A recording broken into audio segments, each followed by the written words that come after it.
Welcome to our second Zoom meeting.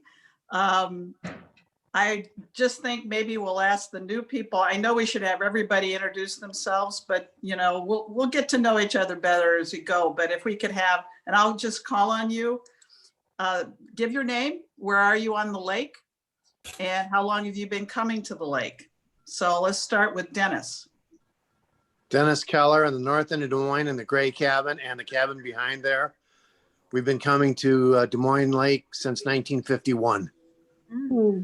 Sue? Yes. Sue, could we ask where that they maybe include where they're from? Sure. Right now I'm in Phoenix, Arizona. Oh, all right. Thank you. Maybe That's don't good ask. news. Okay, fair enough. Let's go with, let's see. Angie and Pat. Angie? Hello, we are Angie and Pat Schaffhauser, and we are on the north end of the lake. There are two other Schaffhauser cabins on that end. And my husband's been going to the cabin since he was a baby. And I've been going there for 20 years. Okay, and We're We next have to the Tom. Kellers. okay, next the Kellers. All right. Let's go with, let's see who else is, we haven't, Holly. She's just doing the. Holly, you're, yeah. Hi, everyone. Hi, everyone. My name is Holly Husa. I live on the Arbutus Drive side of the lake. My cabin, in the summer, you'd know it because it has an NDSU flag out on the Oh, A what? North Dakota State. NDSU Oh, flag. yeah, yeah. I've been Yeah. I live at the lake. And I've been coming here I've owned the cabin for about 3 years. Where are you from? I live here, but I grew up Oh. in North Dakota. Wonderful.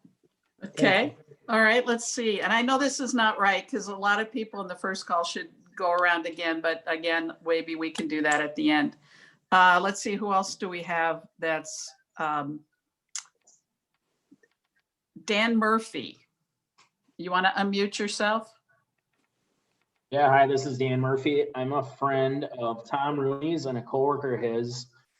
Tom lives on the northeast side of the lake, and I'm a full-time resident in Danbury, Oakland Township. And Tom invites me over to your lake when he needs help on his cabin quite a bit. So are you volunteering for all of us now? Maybe that's why Tom invited me here today. Maybe that's the scheme here. So. Okay, all right. I think I've got everybody that we haven't seen before, I believe. Okay, with that, again, our purpose, just to reiterate that, is first just to learn, try to stay in the learning mode. And then secondly, see if what we hear leads us to some action, a desire to revitalize our lake association. Today's program is probably different than all the other ones. And it's different because we usually focus on the lake and maybe our property around the lake. But today we do know that we need to focus outward too, and what is outside of our lake that could have tremendous impact on our experiences at Lake Des Moines, the lake we love. So I've asked our speakers, and I'll introduce them, to try to be specific about the Des Moines Lake area, for the obvious reason that's kind of our frame of reference. I think we'll have maybe 30, 40 minutes of presentation, and then we're just gonna open it up for all the questions you have and all the things that you've seen that you want to get the answers. We're very fortunate that we actually have 4 people from Burnett County on this call today. So I really want to do a shout out that Zoom is great for being able to really utilize our resources, and that they're all willing to be a part of it to help us. So first, and I'll go through all 4 and then we'll turn it over. Dick Hartman is the Burnett County Economic Development person. His role is to assist individuals who want to start new businesses, help existing businesses to grow, and also some training. And it's the idea of promoting economic development by helping with business planning.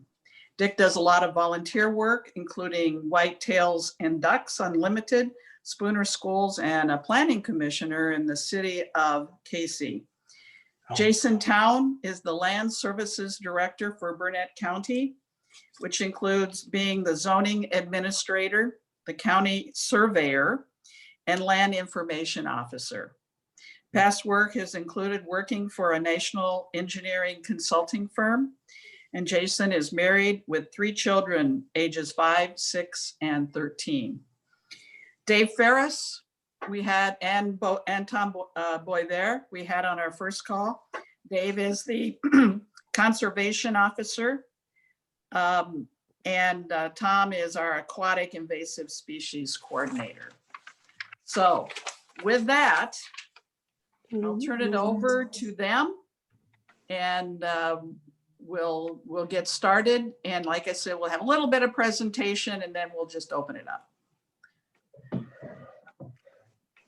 I don't know how you want to start this, Sue. I could maybe start off and just kind of let people know what it is I do and what the BCDA is. My name's Dick Hartman, as Sue said, and she had called me a couple weeks ago and invited me to the session. I'm fairly new to the county position.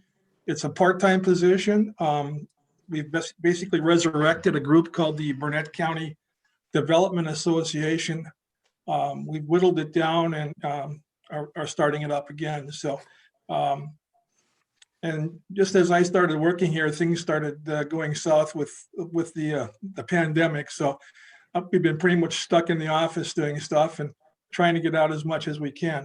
Anyway, the BCDA, the Burnett County Development Association, is a IRS recognized 501c4 nonprofit, basically that provides economic advice, and they're an organization that is a cross section. There's 7 members on the commission or on the association from a cross section of Burnett County, including the utilities, banks, industrial commissions in Grantsburg.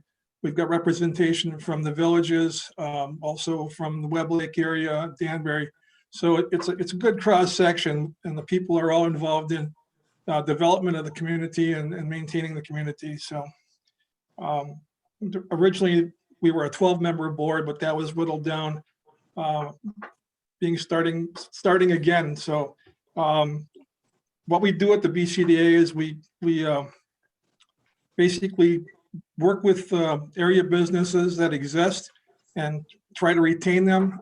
We also promote to try and bring new business in.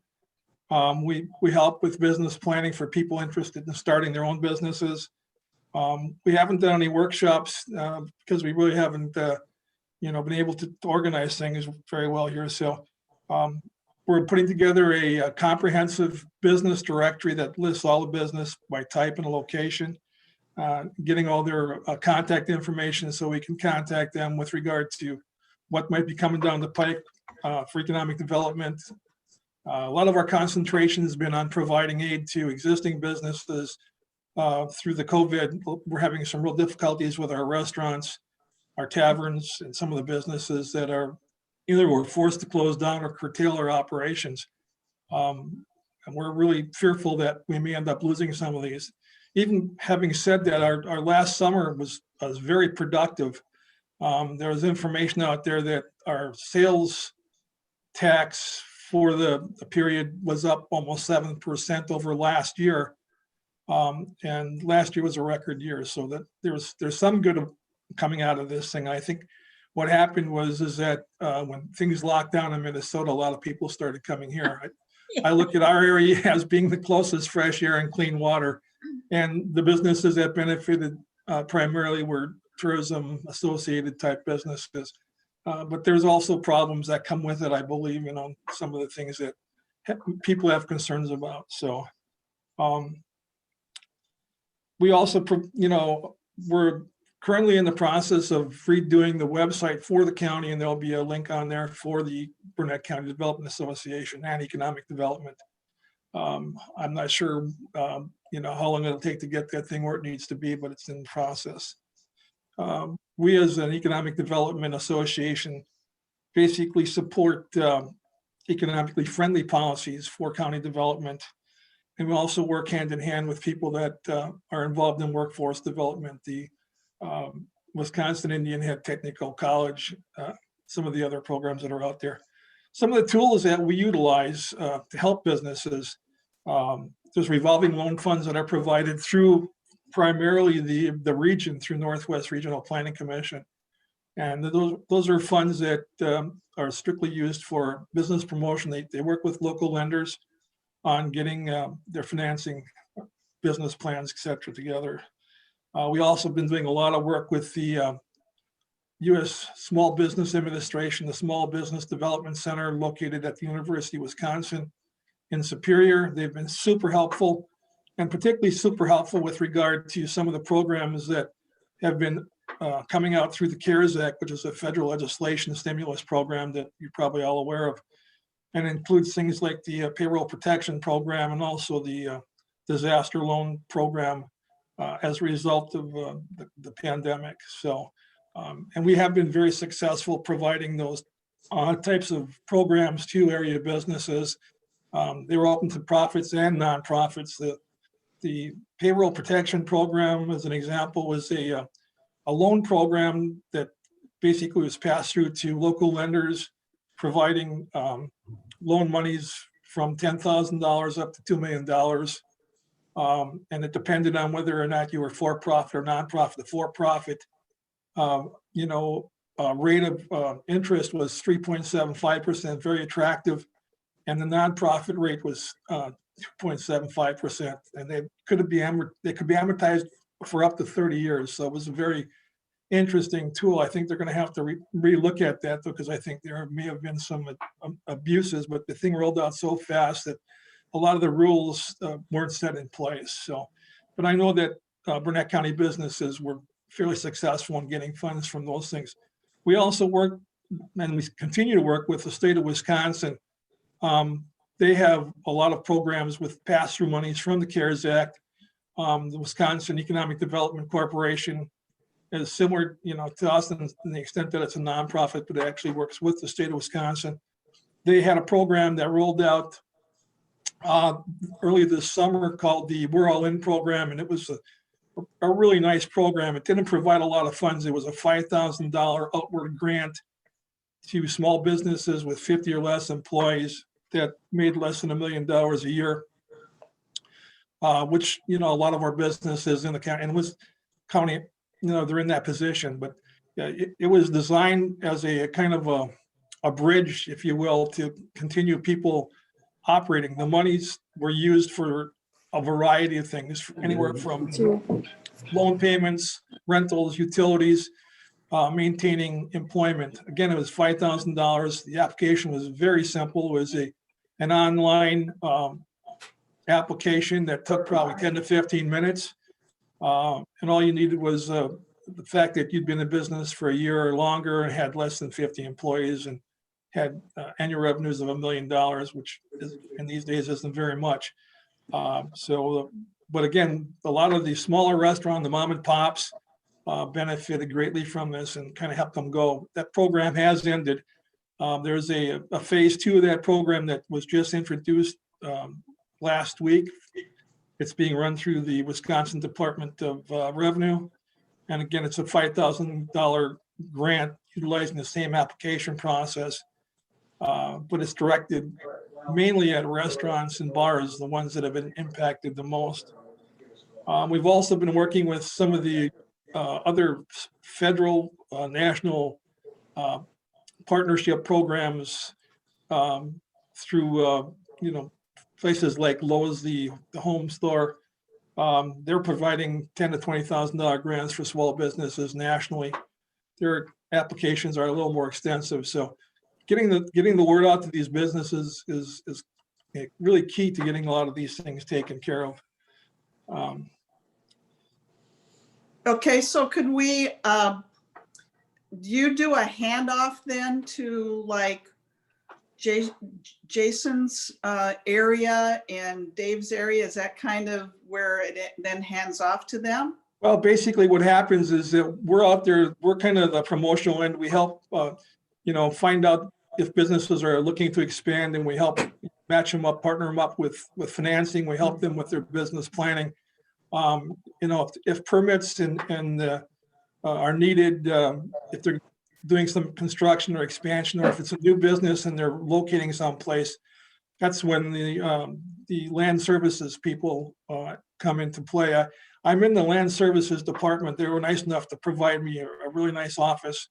Again, I'm a 3-day-a-week kind of guy, which, stretches me a little thin. But yeah, those are the guys, Dave Ferris and Jason Town, that basically do the nuts and bolts for permitting, et cetera. So I'm not sure if they want to address some of the things that they do. It's pretty much if the business is there and has the need and wants to do this, it's basically coming here and going through the application steps. So. Okay, so maybe we should, Jason and Tom and Dave, do you want to have us ask questions? What's your preference here?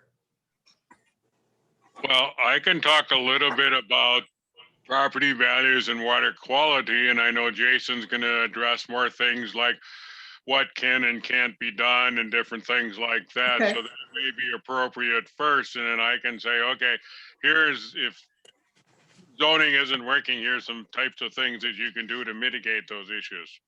Make Okay, sense? sounds good. Jason, yeah. Who's Dave? Okay, Hi, Dave. everybody. I'm Jason. Can you hear me? Oh.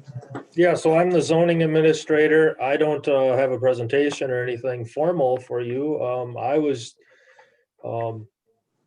really just kind of thinking if you had any specific questions, I would try to answer them, because, the zoning ordinance is a couple hundred pages. I mean, I could spend 3 hours talking about every little nuance in there. So are there any like hot topics that you guys have specific questions on? Or that's, I guess, how I would prefer to Okay. take it, where, I can answer questions you might have. I've got a Okay. question. I've got a question concerning the development of campsites like existing at Oak Ridge, and the continuation of buying more land and then developing 50 to 100 campsites, small campsites. The people are coming in and using the facilities just on the water for the day and then getting off. They're not paying taxes or very little, and they're abusive to the properties. Yeah, so a campground has to go through a conditional use permit process. That requires a public hearing. The adjoiners get noticed. It gets noticed in the newspaper, on the county website, and so forth. I think, like Dick was saying, our sales tax is up. I think that's why campground seems to also be a pretty growing field here over the last year. It seems like a lot of people want to get out of the metro areas and come to rural areas, and if they can't afford land, they're looking to put a camper in there. Yeah, so that has to go through a conditional use permit process. You have to have a minimum of 5 acres in order to do a campground. So if your parcel isn't 5 acres in size, you can't do one, or can't even ask for one. So if anybody was going to try to do one specifically on Des Moines Lake, they'd have to have a larger parcel to try to do a campground on it.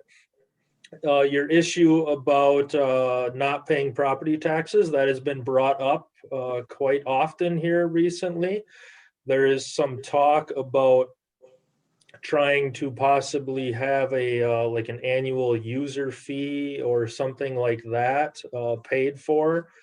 Now, state law does not allow a camper to be taxed. So there is no way that a county could go in there and say you have, 50 campers and they're all worth, $30,000-$40,000 a piece. We're going to tax you based on, $1.5 million of value. Counties cannot do that. State of Wisconsin does not allow a camper to be taxed. It's a motor vehicle basically. So it pays their whatever $80 license plate fee or whatever that is, and then they're good. So we can't tax them. But yeah, that is a concern about not paying their fair share. Let's see, what other information do you want, or more specifics are you looking for? Well, if you look at Rosenthal's, the investment group bought them. That's, I think, at least 100 acres there. It's about 35 acres. at 35. Rosenthal's. Yep. So they could put 100 campsites in there or 200 in there in addition to what they have. Yeah, so right now the ordinance says you can ask for up to 10 campers per acre. So if I had 35 acres, I in theory could ask for 350 campers. I don't think the committee would approve one that dense, but that doesn't mean they. What committee would? All the conditional use permits for those type of things go through the Land Use and Information Committee. That's made up of 7 members from the county board. So that's where the public hearing would go in front of that committee, and they're the ones that have to approve or deny a conditional use permit for a campground. But like I said, most of the time they would not, well, I can't speak for them, but I don't think they would ever approve one at 10 per acre. It seems to be, most campgrounds now are probably in that 3 to 4 sites per acre. That seems to be about kind of what the size is that most people maybe want, because they want to have a little bit of space, I guess. But yeah, you still had, if you have 35 acres at 4 per acre, that's 150 or something like that. He is asking to add 30 more right now to that campground, because right now it's approved for 70 some sites. I could find it here in a second. Too many papers on my desk.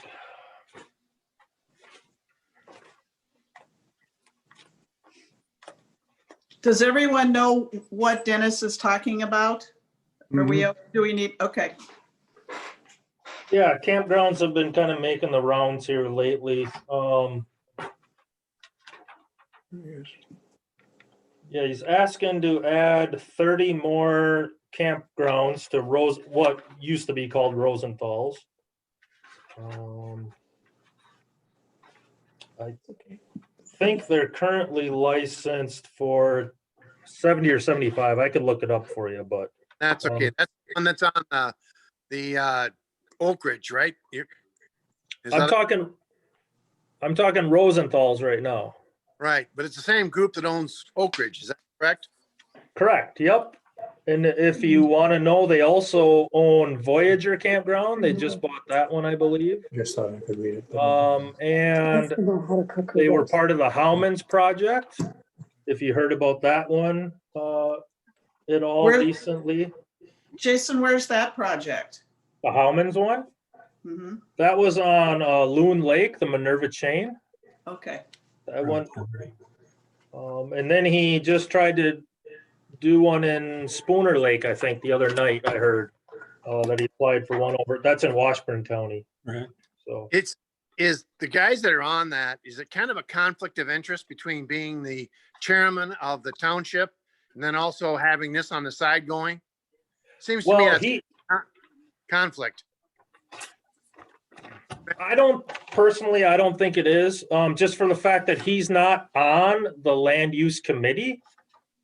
Steve Austin is not on that committee. Now, yes, he is on the county board, but the county board doesn't approve or deny those requests. It's the Land Use and Information Committee members, which is 7 individuals, and Steve Austin is not one of them. Now, I don't know what they talk about personally or on their own free time, but at least he's not part of the hearing, part of the committee. This is Dick Hartman. Is he also part of the Webb Lake Village Board? He is the Webb Lake Town Chair. Yep, he's the town chair of the. Maybe that's Webb the Lake. spot to start, to talk to about, his operation. Jason, let me ask you, Dennis raises some good points. I can see the faces of everybody trying to take this all in. a lake association, we don't try to be political, but do you ever, I mean, I hear what you say from zoning standpoint, where you have your requirements about who even knows about this based on, you know, next to the property and so on. Is there any talk about informing other people like lake associations, you know, other town boards where it could be in effect? Is there anything like that? What would you, do you have any advice? Well, you would have to get the committee to basically, the Land Use and Information Committee, to direct us to do a different operating procedure. Right now, they want us to notify the adjoiners and do the notice in the newspaper and on the website. There's been a few times in the past where other lake associations or other property owners on lakes have asked, hey, how come we didn't get a notice? This is on our lake.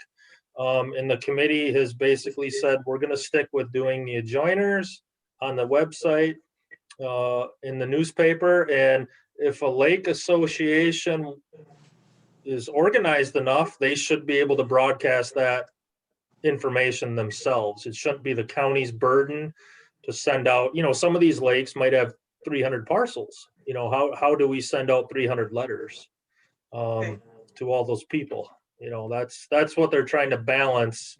And some lake associations are very disorganized. We never even hear from them.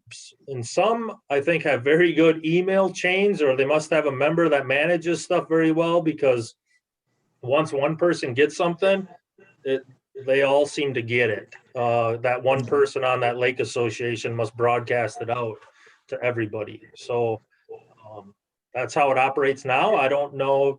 Getting that changed would have to be something you'd have to ask the committee to do. And I think that would be a tough hurdle. Right. Over. Okay. I guess, Jason, can I ask a question? Yeah. This is Doug Michael. okay. So first of all, you can let all the adjacent landowners that you want know, but that does not really have any effect on what the county is going to allow. So first of all, is there any limit on that kind of development? And then secondly, as far as the lake owners, I would suggest that we should all be aware that the pressure that puts on our facilities is probably what concerns me more than anything. And along that same line is dependent upon who those people are that become our city council. You know, they're the ones that control the no wake rules and those kind of things too. So I think there's a secondary line of issues there. So I guess my first question to Jason is, there's really, what's the limit on the county? What's the appetite? Well,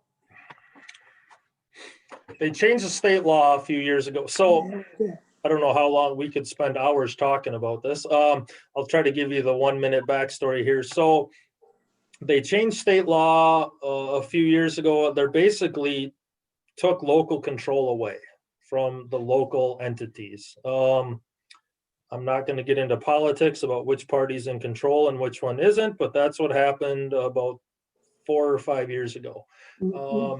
So they're taking away more of the local control. So they're trying to raise the threshold on what evidence needs to be presented in order to either deny or approve a conditional use permit. The state lawmakers were trying to get away from basically the NIMBY, not in my backyard syndrome, where, oh, we support campgrounds, but it just shouldn't be on this lake. You know, it should be over on that lake, or it should be, you know, that seems to be what a lot of the public hearings get to be, because everybody typically says, yeah, I'm not anti-business or I'm not anti this or that, but it just doesn't fit here. Well, then when they move it to a different area, then those people in that area say, well, it doesn't fit here. So they're trying to get to the point now of the state wants us, basically they say you need to have substantial evidence to deny a conditional use permit. Now, these laws, again, haven't been around for, 3, 4, or 5 years. everybody struggles with what does that mean?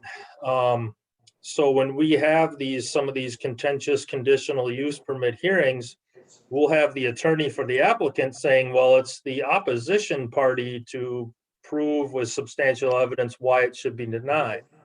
Then we'll have the attorney for the opposition party saying, well, it's the applicant's burden to prove what substantial evidence on why it should be approved. And there's no case law yet in Wisconsin about what this new kind of terminology means. Burnett, I don't know about all the other counties. I guess we have one working through the courts right now that maybe it'll be the test case in Wisconsin. I don't know. But there are a couple that we're being sued on. So that's what's been happening lately. Does the committee members feel campgrounds should be or shouldn't be allowed? Or what's the appetite, I guess, for campgrounds?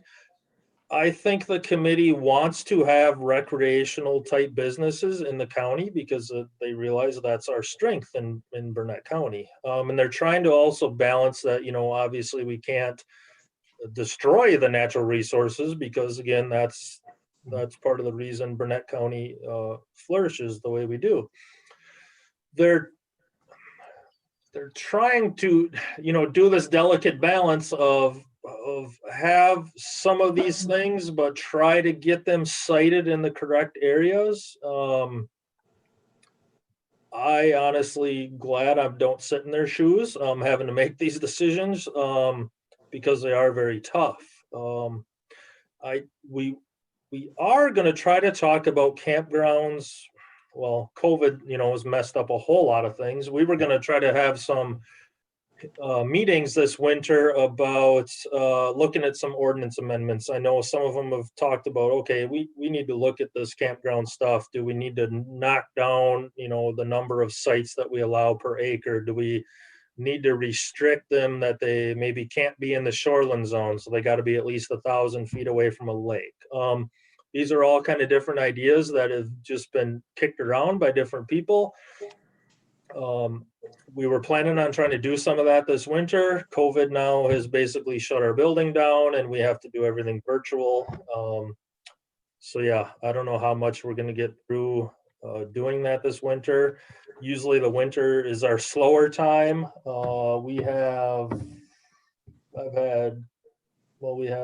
January, we have like 12 conditional use permit hearings. And that's a crazy amount that we normally never have in January. Our permits have been up like crazy this year. Again, we thought in March that with COVID was going to come in, oh man, are we going to have to lay people off? Are we going to have enough work? We haven't had our land use permits haven't been this high since 2005. So our workload is crazy busy. Again, then that takes away time from trying to do ordinance research or modifying different ordinances. I'm not trying to make excuses, but there are so many hours a day that we have for work. We're not getting extra staff. So land use permits are a priority. So that's how it is. Are there more questions about the campsite that's within a couple miles of our lake? Yeah, I have a question, and it's not a campground per se, but related. I brought this up last time, right? Jason, are you familiar with the Crystal Lake development? And I think it's Voyager Village. They have small plots of land they're selling. Yes, I'm familiar with that. Maybe you could comment on that. I guess we've noticed it when we were out biking in the area, and it looks like it's designed for tow behinds and trailers, not for cabins.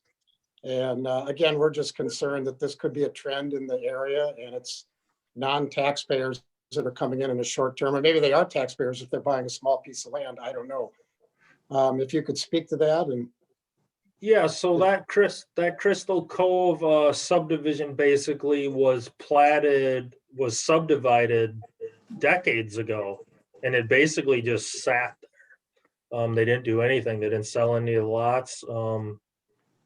I don't know what Voyager was doing, but it just sat there. Now, yeah, they've come in now and they've reconfigured some of the lots. I think they're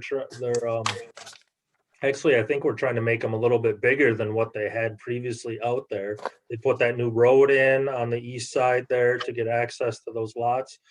I'm not sure if that subdivision allows campers or not. There are about 5 or 6 subdivisions in Voyager Village that allow perpetual camping. Basically, you could buy the lot and camp there forever. And then there's some parts of Voyager Village that don't allow it. I don't know if Crystal Shores is one of those 5 or not off the top of my head. I could for sure look it up and let you know. But yeah, I don't know if Voyager is marketing things that way. I don't know their philosophy, I guess, a whole lot. Hey, Jason. Voyager probably doesn't like me right now. We're headbutting this week on some issues, so. Hey, Jason, can you hear me? Yeah, Yeah, this is Dick Walderco. What are the sanitation and water requirements in these campgrounds? so they need to have a sewer system just like any house would. Obviously, it's sized a little bit different. The state minimum size, when you build a house, you have to size it based on 150 gallons per day per bedroom. That's how you size the tank and the drain field for a sewer system for a house. For a camping unit, you just have to size it based on 50 gallons per day per camper. So the trend lately is a lot of these campgrounds put in a decent, big required sewer size based on the number of campers, and they'll put like 10 or 15 campers on one sewer system, put another 10 or 15 on a different sewer system. But yeah, the state requires minimum sizes for sewer systems for campers and houses, and as long as they follow that standard, they can do it. As far as wells go, the county doesn't have any regulation over wells. Wells are all regulated by the Wisconsin DNR. So people just go to the DNR, get a permit to put your well in. The only involvement we have with wells is we make sure sewer systems are spaced correctly from wells. They have to be, your well cannot be within 50 feet of your drain field and cannot be within 25 feet of your septic tank. So that's where we're just looking for at wells when they're putting sewers in to make sure they meet those requirements. Thank you. Any other questions about the campsite? I have one. This is Tom.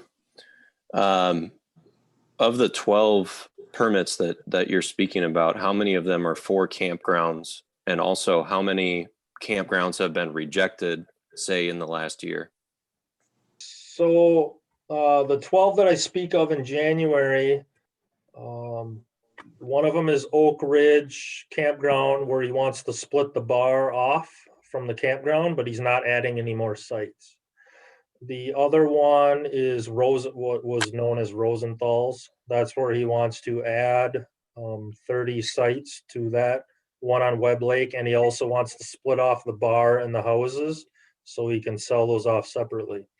And then the third, then there's the campground up in the town of Swiss, another Steve Austin project.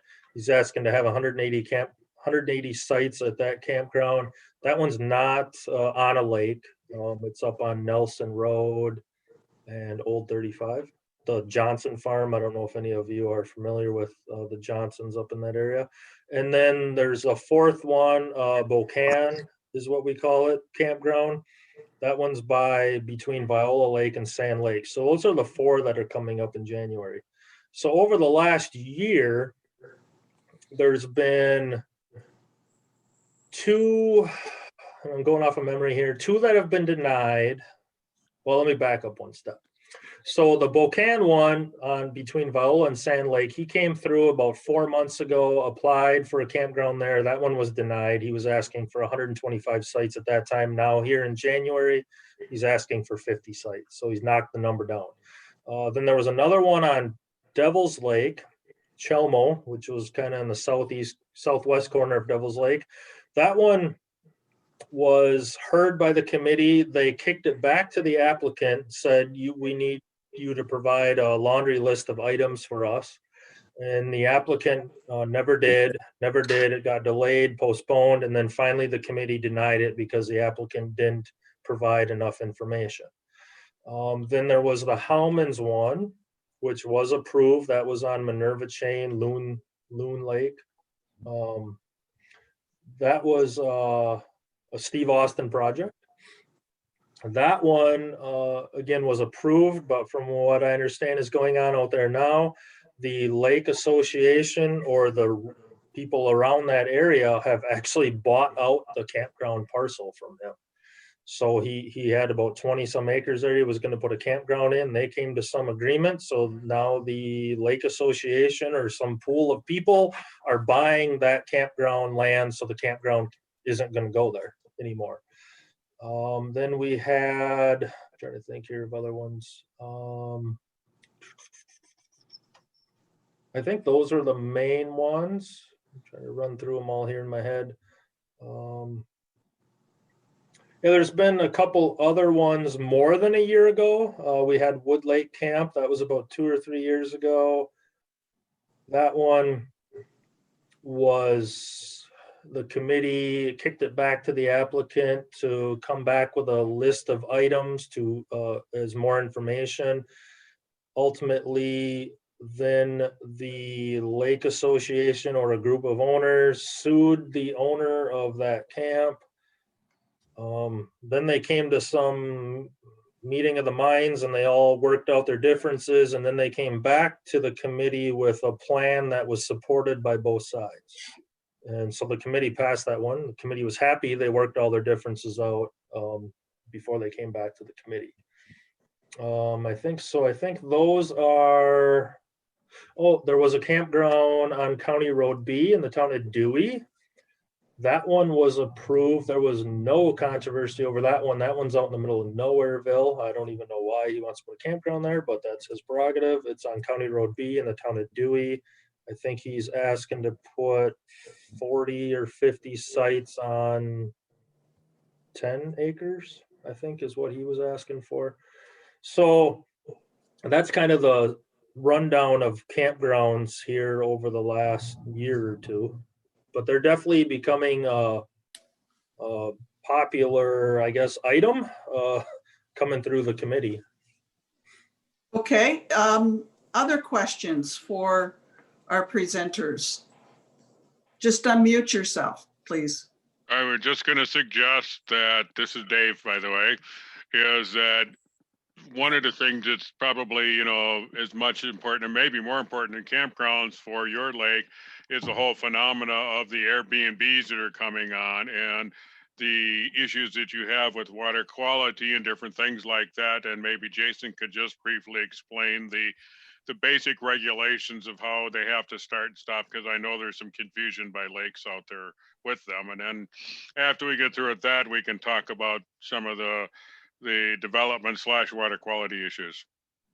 Okay, sounds good.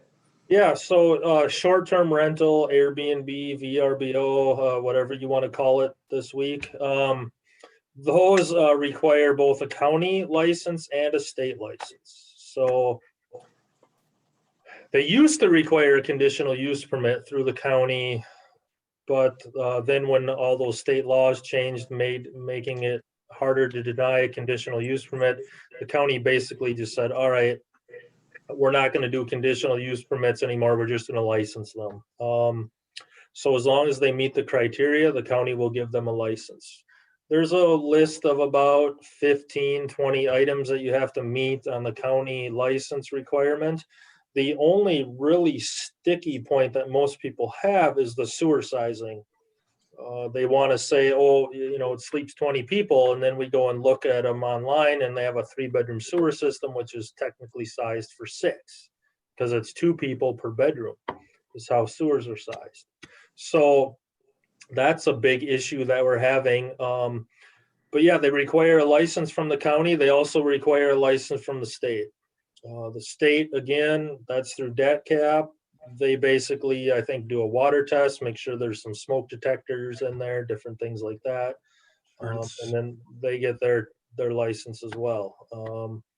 As far as I guess I hope the owner of Peterson's Playground isn't on the call here, because I looked on VRBO real quick while this meeting was starting, and there's one rental on Des Moines. Whoever owns Peterson's Playground, they advertise it online that it sleeps 26 people, which that would require a 13-bedroom sewer system. I can almost guarantee they don't have a 13-bedroom sewer system there. I haven't dug their permit out of the file, but so I think you guys have one on your lake that right there is probably violating lots of different rules. We don't have a license for them at the county. I don't know if they have a state license. But yeah, that's short-term rentals are becoming very popular item as well up here. You know, when I sent out the questionnaire, I sent it out to that organization because they are property ID, and I got it back. So I don't know. Yep. Sue, I sent, this is Dick Hartman. I sent you out a pamphlet, I believe that was a collaboration between the League of Wisconsin Municipalities, Wisconsin Counties Association, the Wisconsin Department of Trade and Ag. Basically, you know, gives you all the questions and the municipal laws for Airbnbs, VRBOs and stuff. I'm not sure if you got that distributed. I think that kind of answers some of the questions, you know, on how this needs to happen. Yeah, I did get it, and it's a PDF, and the goal would be to forward it after this meeting to everybody that is on this in our database. Does anybody want to comment on Airbnbs, VRBOs? Are they allowed on our lake? Yes. There's only 2 on our lake, right, Sue? Airbnbs, and I'm thinking there's 2. Or 3? Jason, what does a resident do if you say there's this 26 one? Do you what do you tell just neighbors when they see things like this? Do you have any advice? Well, if they want the county to get involved and to potentially go down the road of trying to get them in compliance, then we need to be told about it. We don't go on VRBO and do searches. We deal with them on a complaint basis only. So, because I know there's about 250 or so in the county. I think we have about a dozen licenses. So there's, 230-ish that don't have any proper permits through the county. And the county has said we deal with it on a violation, or once we're told about it, we follow up with it. So if a neighbor wants us to get involved, contact our office, and then we will try to reach out to the owner and get them in compliance. Okay. And then also, as far as it goes, there's a lot of things that you find with a unit like that next door is, I'll call them the quality of life issues, like, partying late into the night and loud boats and loud music and yada, yada. That's a sheriff's department issue. When you have something like that, it's disturbing the peace. Call the sheriff's department as a 911 call. That's what you need to do there as well.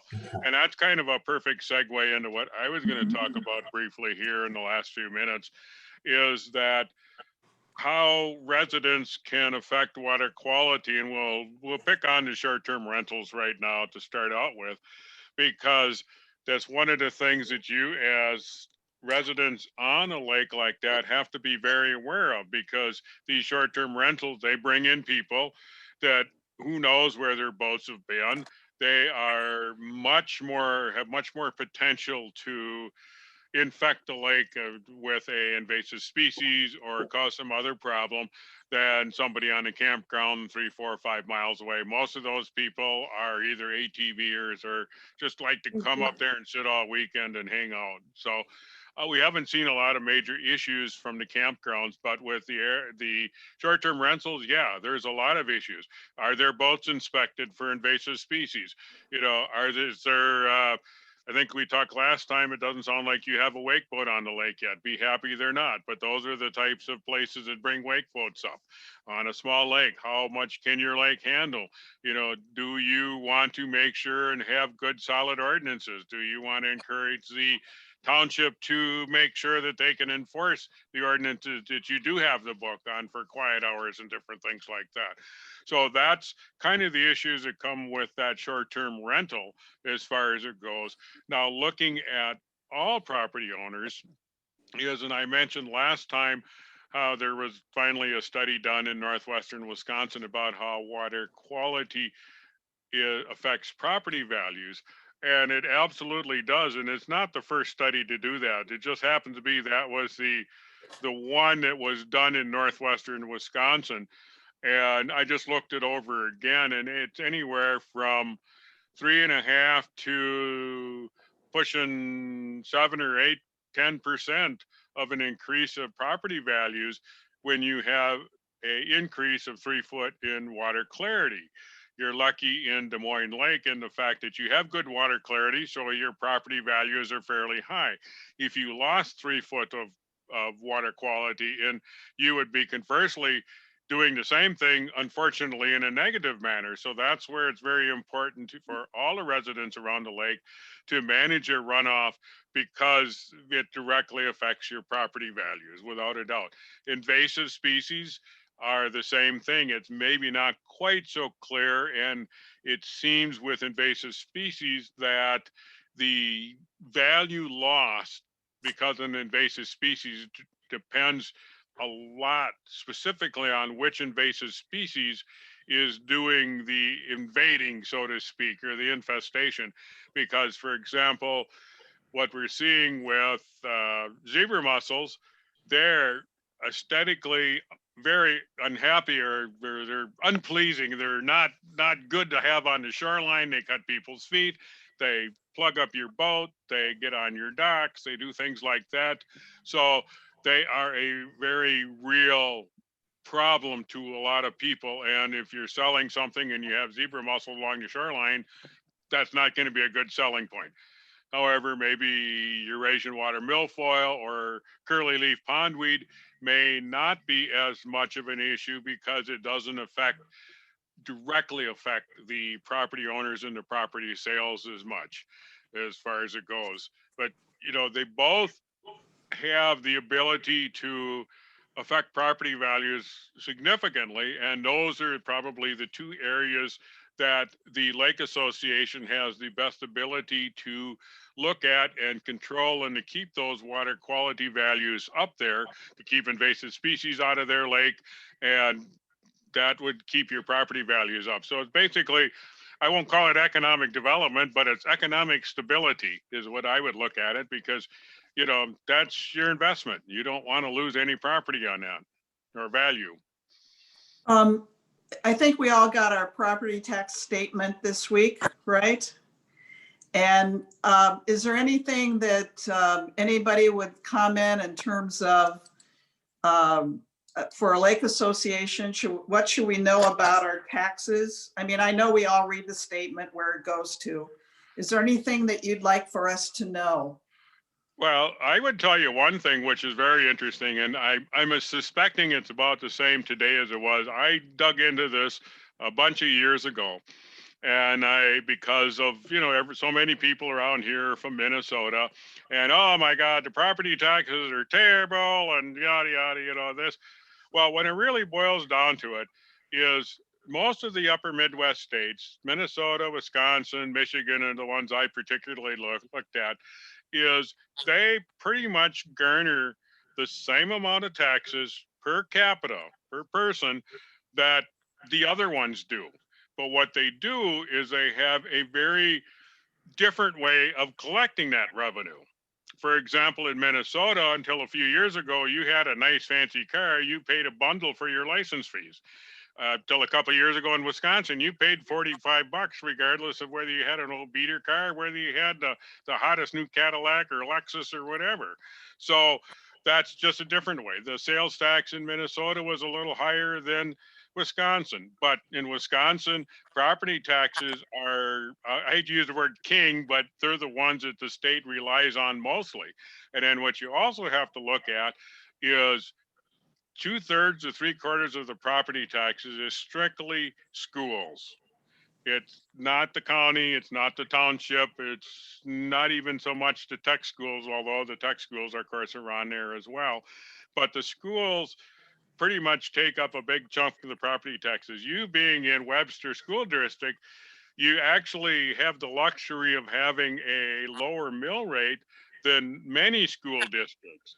For example, if you look at the Siren School District, you could have about the same amount of property value in the Siren School District, and you'd be paying a heck of a lot more because they have a smaller school district, they have lots less property value, but they're still providing a lot of the same services. Webster is what the state calls a property rich school district, and it has so much valuation, it never has received much state aid because of all of the lakes. So the nice part about that is on a per $100,000 or $1,000 basis, your mill rate is lower in the Webster School District than it is a lot of surrounding school districts.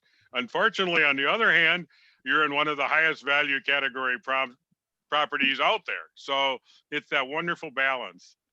Hope that helps you out a bit there, Sue. And Yeah, thank I'll- you. I'll just pipe in too real quick that you also have to realize that more and more of the tax burden keeps getting pushed on the residential property owner because you have various, I'm not trying to pick on any industries, but if you look at ag land, they pay hardly any tax, property tax on their ag land.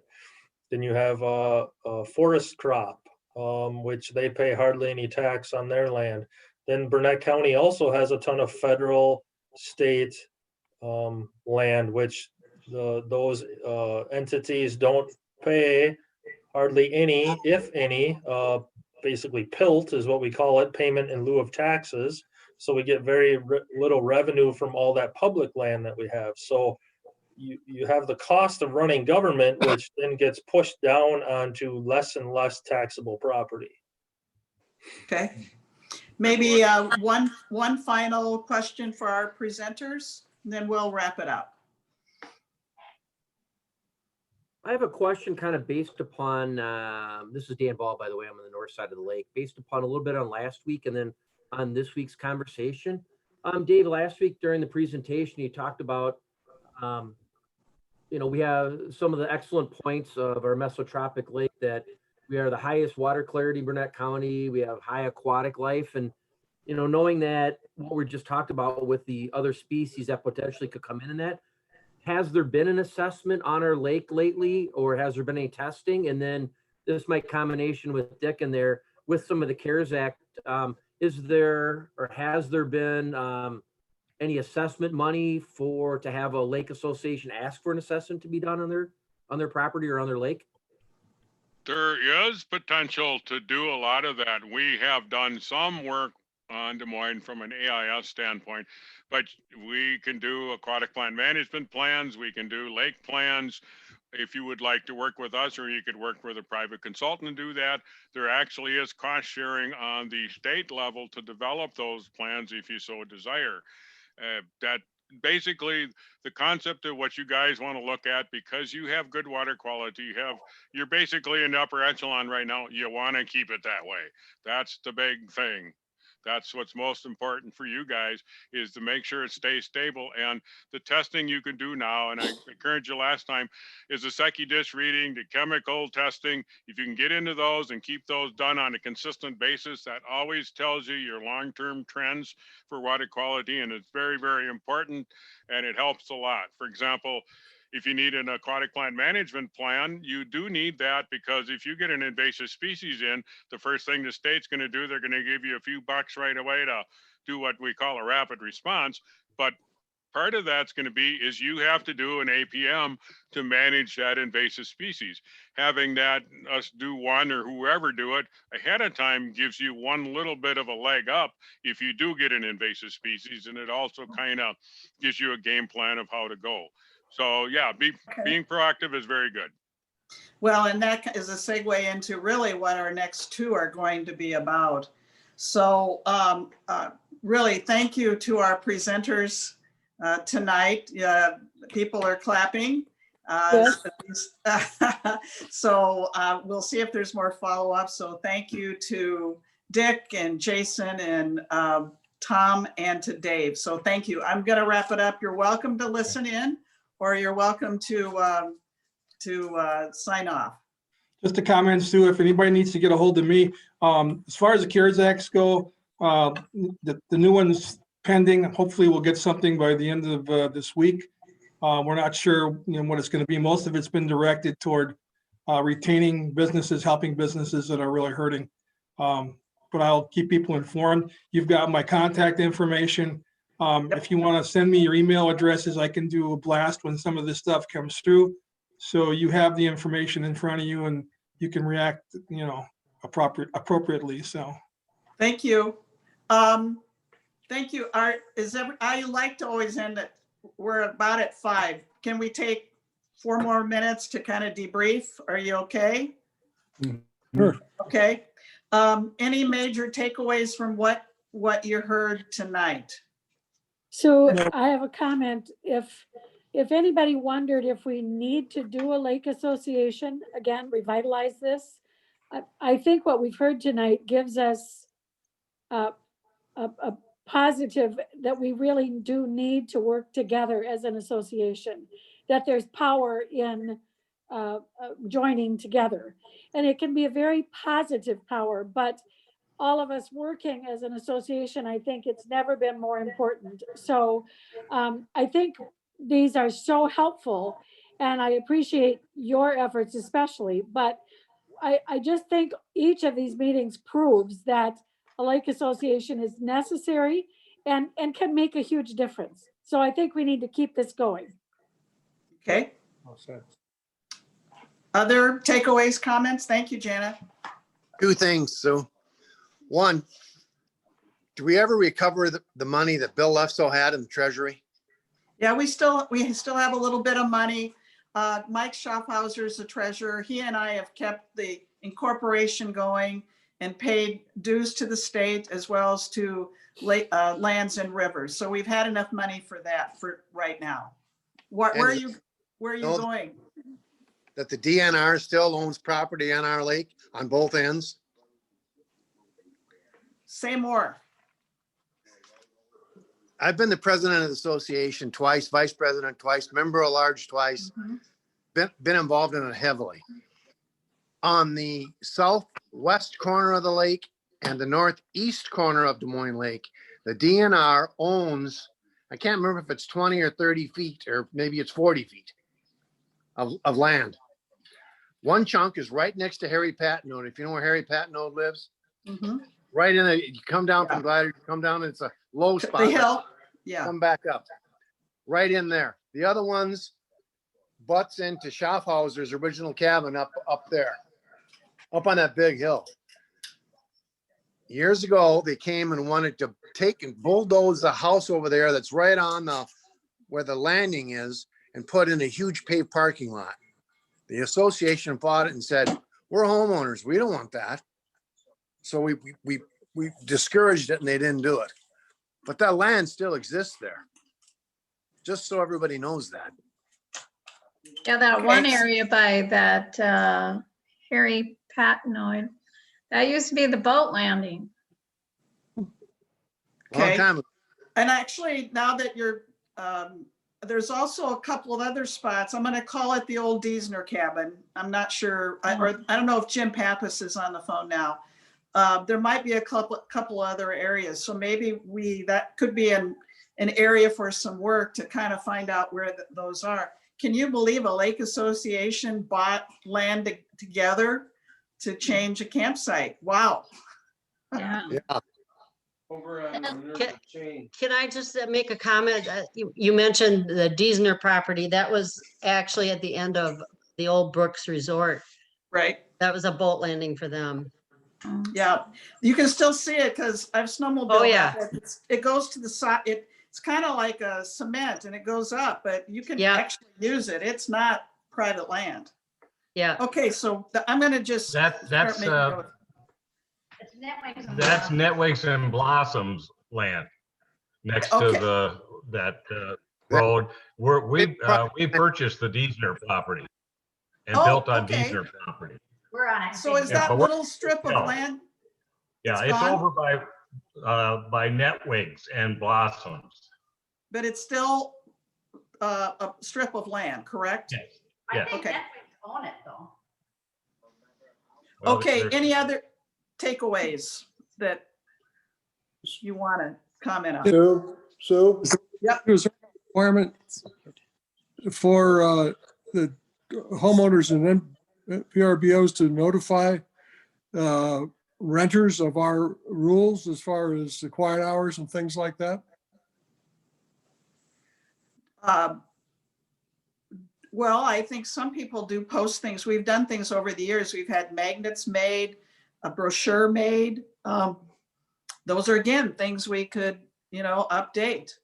Someone mentioned last time redoing that sign at the landing because that's really in bad shape. Right, that's going to be part of our working team right now. Yes. Okay. Anything else? Sue, along that lines, this is Doug Michael again. I would encourage us to go ahead and proceed with dew collection so that by the time we manage to get together, if we do in person this spring, we've got resources to start on some of these projects as opposed to waiting to get to that point. Good idea. point. Okay, all right. Anything else? Again, I Sue, want to just. have you had any contact with any of the, I see on the email list, have you got any of the answers back from your survey from any of those people? Because I'd like to see more people on the Zoom. I just, however many people, I want to say it was 40 to 60 emails, and I've been just working off of that list. Okay. So this is a great turnout tonight. I haven't counted yet, but 20 some, 30, thank you. 30 some people. And again, if there are other people that what I'm asking when they add, I'm still asking, will you volunteer? Give me your phone number, give me your email, because we want activity, and we realize not everybody can sign up and do something for, a whole day. We'll have to be mindful. Anything else? Sue, not related to this meeting, but there was on the Burnett County Facebook page, a notice of break-ins that actually I think was the Cabaret put it out, break-ins in the Webb Lake area to cabins in the area.